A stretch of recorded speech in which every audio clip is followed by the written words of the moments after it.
शीशा, दर्पण आप अपने घर में देखें तो उस पर थोड़ा-सा कच्चे दूध से छिट्टा मार करके उसको पोंछ दिया करें, ताकि आपके ऊपर गलत छाया का प्रभाव खत्म हो जाए, राहु का प्रभाव खत्म हो जाए।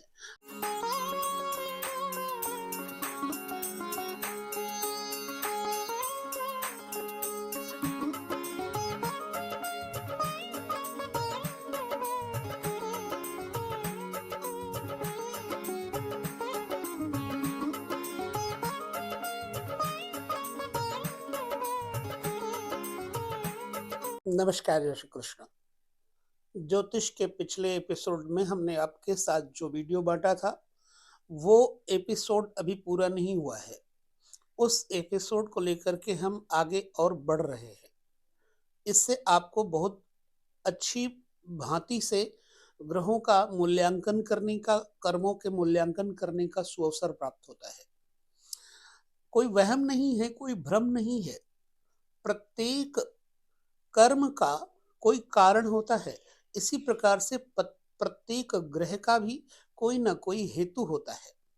तो हमने ये कहा था कि आप किस कर्म के उद्देश्य से यहाँ जन्म लिए हैं। ज्योतिष में इस बात को हम कर्म भाव के स्वामी के माध्यम से जान सकते हैं। तो हमने ये चर्चा की थी कि लग्न जो है आपके पिता के सुख का भाव लग्न है, अर्थात पिता के जीवन में कितना सुख हुआ वो आपका लग्न बताता है, क्योंकि दसम भाव पिता है और लग्न ठीक दसम से चतुर्थ स्थान है। अब चलिए इसी दसम भाव को कर्मेश के माध्यम से हम जानते हैं। आगे एपिसोड को लेकर चलते हैं। तीसरे घर तक हमने चर्चा की, उसके बाद हमने विराम दे दिया था। कर्म भाव से तीसरा घर छठा घर पड़ता है। आपके भाई, बंधु, मित्र, संबंधी आपके अगर सहयोग साथ ना दे करके विरोध करे, तो समझना कि आपके भाई, बंधु, कुटुंबी और मित्र आपके पिछले जन्म के शत्रु थे। अब ठीक चौथे घर में हम आते हैं, यानी कर्म से ठीक सप्तम भाव को हम जानते हैं। कर्म भाव के जो कारक ग्रह हैं, वो 4 ग्रहों को हमने पहले आपके साथ बांटा। सूर्य, बुध, गुरु और मंगल, ये चारों ग्रहों का प्रभाव कर्म क्षेत्र के कारकत्व को लेकर के जाना जाता है। अब पांचवा है आपके कर्म भावेश का स्वामित्व, यानी कि भाई जो 10वें घर में राशि है, उस राशि का स्वामी कौन सा ग्रह है, वो पांचवा कारण हो गया। तो अब हम चौथे स्थान पे कर्म भाव के स्वामी को देखते हैं। यदि कर्म भाव का स्वामी चौथे स्थान पे लग्न से चौथे है, अर्थात कर्म से ठीक सप्तम स्थान है, तो देखिए कर्म की पत्नी का नाम यूं मानो कि सुख और दुख, चिंता, दुश्चिंता, व्यथा और जीवन की सुख विलासिता चौथा घर है। कर्म का फल आपको चौथे घर से पता लगता है। आपके कर्म बुरे हैं या अच्छे, चौथे घर से पता लगता है। अगर आपके कर्म बुरे हैं तो चौथा घर आपको दुख देगा। अगर आपके कर्म अच्छे हैं, चौथा घर आपको सुख देगा। अब चौथे घर से विचारणीय विषय क्या है? चौथे घर से माँ का विशेष विचार किया जाता है, वाहन और मकान भूमि का विचार किया जाता है, नदियों का विचार किया जाता है, गौशालाओं इत्यादि गौओं का विचार भी किया जाता है। तो यदि चौथे घर में बैठा हुआ कर्मेश आपका है, तो आप सफल हैं या विफल हैं, इसको समझेंगे। जो दसम भाव का स्वामी है, यदि सूर्य हो गया और चौथे घर में आकर के बैठ गया, तो आप अपने माँ की जिम्मेदारी अगर नहीं पूरा करेंगे तो आपके ऊपर पैतृक ऋण, मात्र ऋण चढ़ेगा। यानी अगर चौथे घर में सूर्य बैठे हैं तो पिता का सुख प्रायः गौड़ हो जाता है, कम हो जाता है। परंतु माँ की सेवा अगर आप अच्छे से कर लेते हैं तो आपको पितृ ऋण और मातृ ऋण नहीं लगता। इसको अच्छी तरह समझेंगे। यदि माता पिता दोनों ही नहीं आपके जीवन में और चौथे घर में सूर्य बैठे हैं तो दिन रात आपको चिंताएं लगी रहती हैं। कहीं ना कहीं आप ज्वलनशील मानसिकता वाले रहते हैं, दुश्चिंताएं रहती हैं। तो इसका मतलब क्या है कि आप उसे कैसे ठीक करें? ना माता है ना पिता है तो ऋण कैसे उतारेंगे?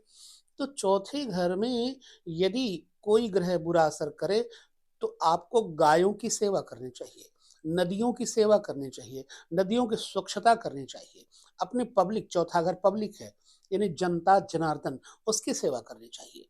जनता में कुछ न कुछ नया बांटना चाहिए। इसलिए अगर आपके सुख में कहीं कमी आती है तो जनता से तुरंत आप अच्छा व्यवहार करना शुरू कर दीजिए। आपका व्यापार बढ़ने लग जाएगा, आपकी नौकरी में प्रगति हो जाएगी।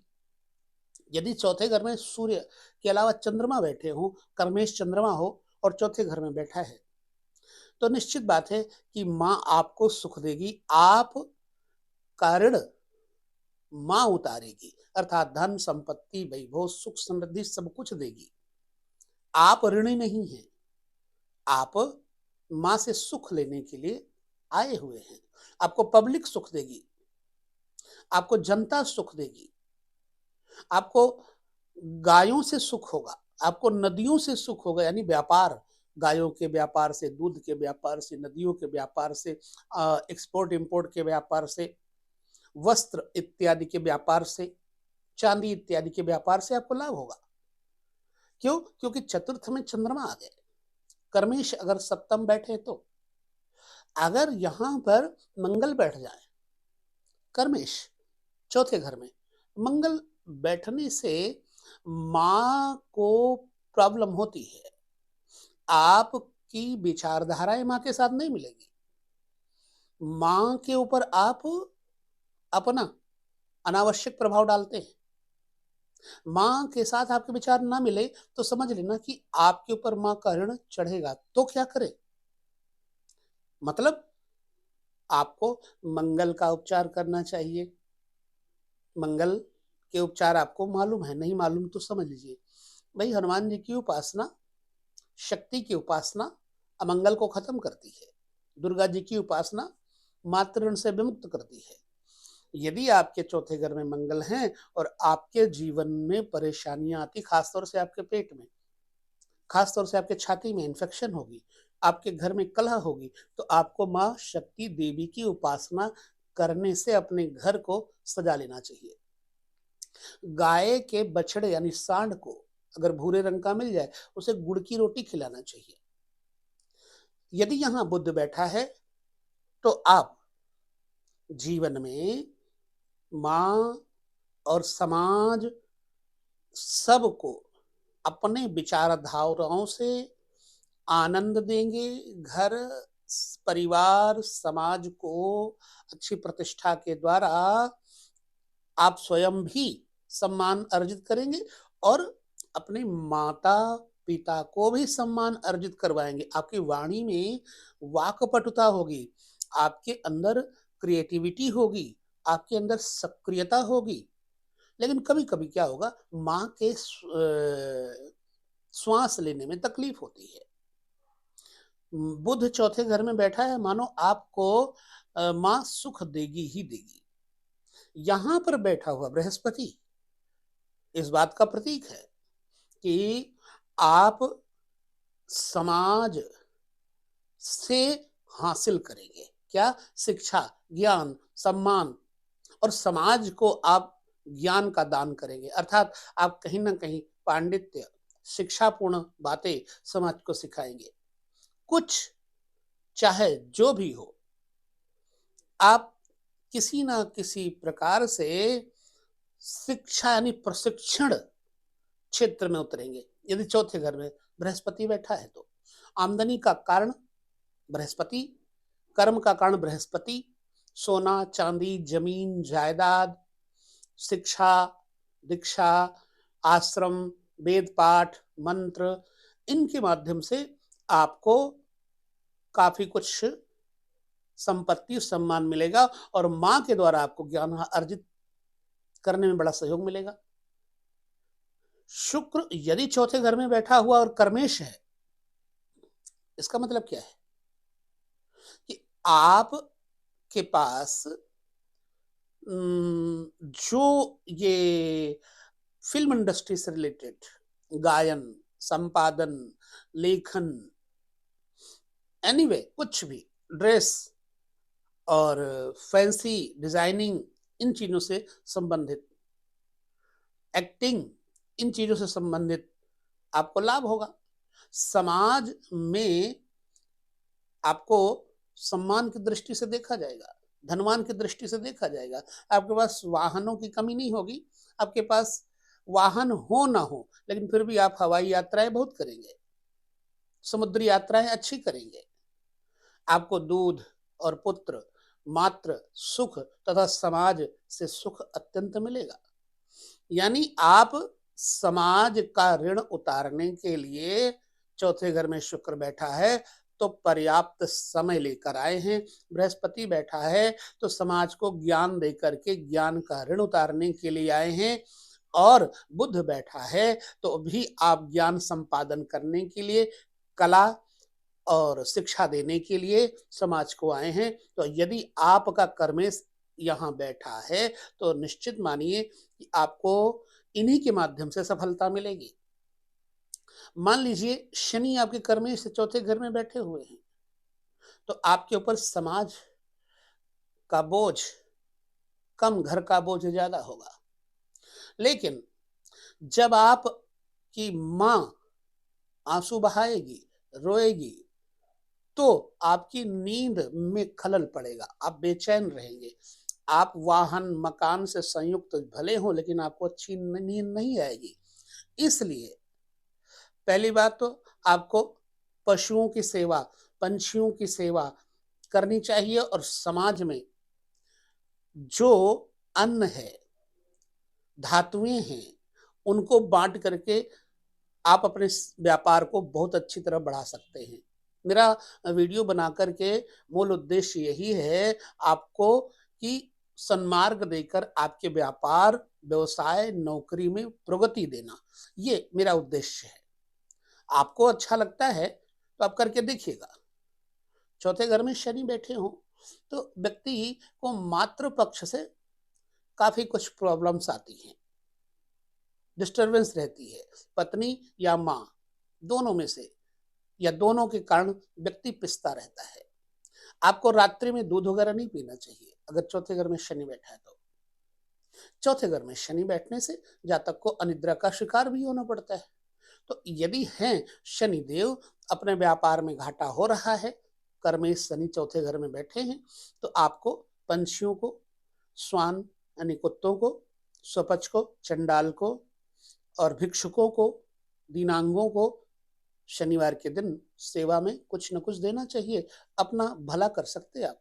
चौथे घर में राहु बैठा हुआ होता है तो ऐसे लोग समाज की निंदा के पात्र बनते। समाज के लिए चाहे वो सर भी काट देना, तब भी पिछले जन्म का कर्जा उनके ऊपर समाज का बना रहता है। समाज वाले इनके भरसक निंदा करते रहते हैं, लेकिन ये अपने जन्म स्थान पे नहीं रहते। चौथे घर में राहु बैठा हो तो ये व्यक्ति जन्म स्थान छोड़ करके कहीं अन्य वास करते हैं और सने सने सने सने आगे बढ़ते जाते हैं। तो चौथे घर में अगर राहु बैठा है तो विशेष तौर से आपको चाहिए क्या, माँ भगवती शक्ति की उपासना आपको बहुत फलित होगी। शीशा, दर्पण आप अपने घर में देखें तो उस पर थोड़ा सा कच्चे दूध से छिट्टा मार करके उसको पोंछ दिया करें, ताकि आपके ऊपर गलत छाया का प्रभाव खत्म हो जाए, राहु का प्रभाव खत्म हो जाए, आप बिल्कुल फ्रेशनेस हो जाएं, आपके ऊपर पॉजिटिविटी आती जाएगी। और आपके घर में अगर कलह होती है तो कलह मिट जाएगी। दुर्घटनाओं का शिकार आप बन रहे हैं तो दुर्घटनाओं का शिकार आप नहीं बनेंगे। चौथे घर में राहु बैठा हो तो आपको ये करके लाभ लेना चाहिए। और गंगा जी में जाकर के उन वस्तुओं को जैसे जौ, नारियल, बादाम इत्यादि विसर्जित करना चाहिए। माँ गंगा को भेंट करना चाहिए। तो अगर केतु चौथे घर में बैठा हो तो आपको फिर भी उस भूमि स्थान पर नहीं रहना चाहिए जहां आपका जन्म हुआ है। आप कहीं और जरूर रहेंगे।